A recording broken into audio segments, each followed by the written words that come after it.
समीकरण किस प्रकार से रेट कांस्टेंट और टेम्परेचर के बीच में एक रिलेशनशिप हमें बताती है, और इसमें जो डिफरेंट टर्म्स हमने इस्तेमाल किए हुए हैं उनको भी हम डिस्कस कर चुके हैं।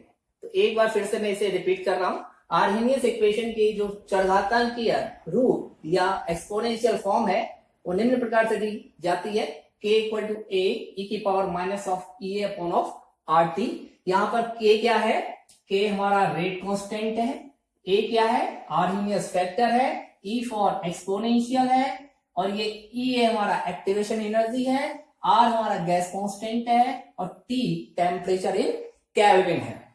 न्यूमेरिकल प्रॉब्लम्स को सॉल्व करते समय इस चीज का ध्यान रखेंगे कि ये जो EA है, एक्टिवेशन एनर्जी है, इसको आप जूल पर मोल में लेंगे।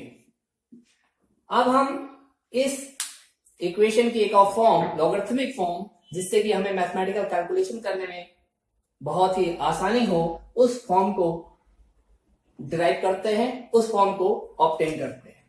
तो हम लॉग ले रहे हैं, लॉग लेने पर लघुगुणक या लॉग लेने पर, क्योंकि नेचुरल लॉग क्या होता है?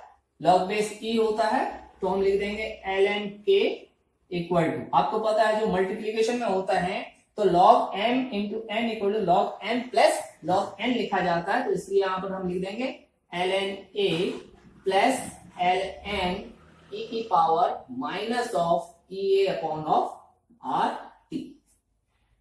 इसको सॉल्व करें तो ln k इक्वल टू हमारे पास आ जाएगा ln a minus e a upon R T ln e।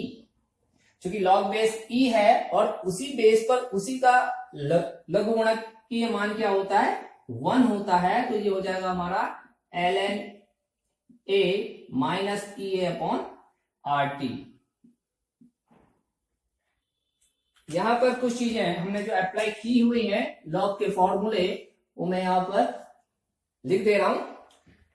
एक तो हमने यूज किया log a to the power x equal to x log of a, ये आपको याद होना चाहिए। और दूसरा हमने एक लॉगरिथमिक फॉर्मूला और यूज किया, log base e equal to 1। log base x equal to x in x equal to 1 हो जाएगा, ऐसे log बेस e पर e की वैल्यू क्या होगी? 1 होगी। तो हमारे पास ये एक्सप्रेशन आ गया है ln k equal to ln a minus of e a upon of R T. इसकी मदद से हम ग्राफ भी प्लॉट कर सकते हैं। देखिए k हमारा रेट कांस्टेंट है और ये किस पे डिपेंडेंट से प्रदर्शित करता है? ये टेम्परेचर पर, तो ये टेम्परेचर का एक फंक्शन माना जा सकता है। तो ln k is the function of t। अब इसको हम अगर as a function of t लेकर के देखें तो इसको हम कंपेयर कर सकते हैं y is equal to mx plus of c से।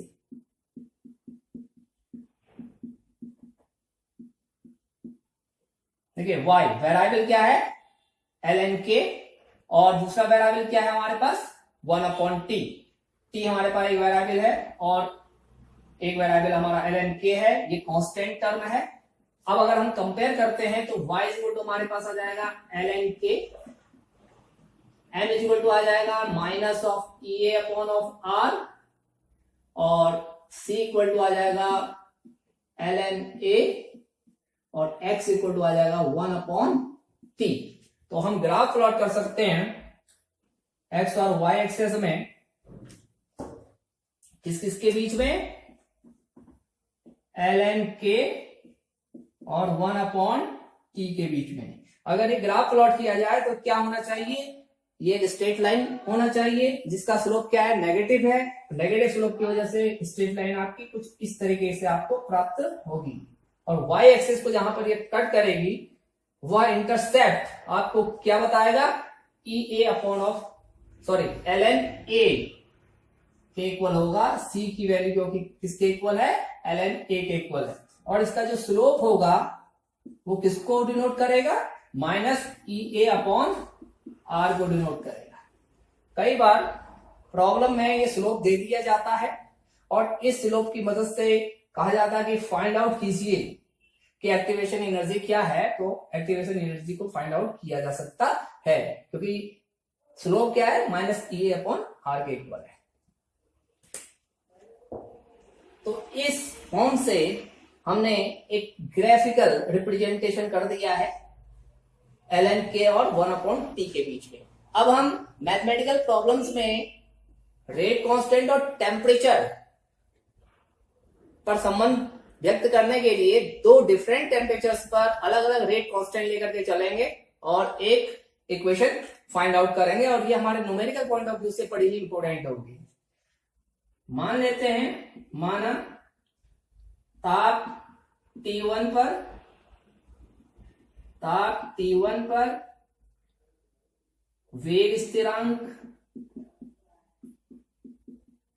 K1 तथा ताप T2 पर K2 है। तो अब हम ln k = ln A-EA/RT फॉर्मूले से संबंध निकाल सकते हैं K1 और T1 के बीच में।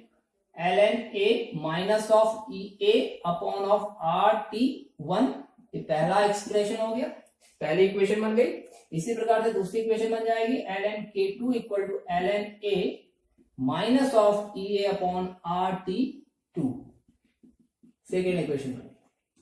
ये ध्यान रखिए, किसी पर्टिकुलर रिएक्शन के लिए आर्हेनियस फैक्टर क्या रहता है, कांस्टेंट रहता है, और साथ में एक्टिवेशन एनर्जी भी क्या होती है, कांस्टेंट होती है। तो दोनों ही एक्सप्रेशंस में ln A कांस्टेंट टर्म है और E भी कांस्टेंट टर्म है। इसी प्रकार से R एक गैस कांस्टेंट है, वो भी कांस्टेंट है। अब दोनों इक्वेशंस से हम रिजल्ट फाइंड आउट कर सकते हैं। ln K1 - K2 भी लिख सकते हैं और K2 - K1 भी लेकर के चल सकते हैं। पहले से दूसरे को मैंने सब्ट्रैक्ट कर दिया है, तो ln A से ln A कैंसिल हो जाएगा और यहां पर आ जाएगा आपका EA/RT2 EA/RT1। अब इसी को, ये हो गया आपका log of m minus of log of n equal to क्या होता है, log m/n। तो इसको आप लिख सकते हैं ln K1/K2 इक्वल टू, इन दोनों में देखिए आप EA/R हमारे पास क्या है, कॉमन है, 1/T2 - 1/T1 इक्वल टू, अगर ये तो log बेस E है और हमारी जो लॉगरिथमिक टेबल होती है वो log बेस 10 पर होती है, तो इसको log बेस 10 में हम अलग करके लिख सकते हैं 2.303 log of K1/K2 equal to EA/R 1/T2 - 1/T1। अब इसी इक्वेशन को हम चेंज करके मैं यहां लिख दे रहा हूं, log of K1/K2 equal to EA/2.303 R 1/T2 - 1/T1 लिख सकते हैं। यही हमारा फाइनल एक्सप्रेशन है। ये क्या करता है, दो भिन्न भिन्न तापक्रमों पर रेट कांस्टेंट और टेम्परेचर्स के बीच में रिलेशन को व्यक्त करता है। ये न्यूमेरिकल प्रॉब्लम्स में आपका बहुत ज्यादा यूज होगा ये वाला फॉर्मूला, तो ये न्यूमेरिकल पॉइंट ऑफ व्यू से बड़ा ही इंपॉर्टेंट है। तो इस तरीके से हमने आर्हेनियस इक्वेशंस की डिफरेंट फॉर्म्स को जान लिया है और अब हम इन पर बेस्ड न्यूमेरिकल्स करेंगे, जिससे इसे और अच्छे ढंग से समझा जा सके।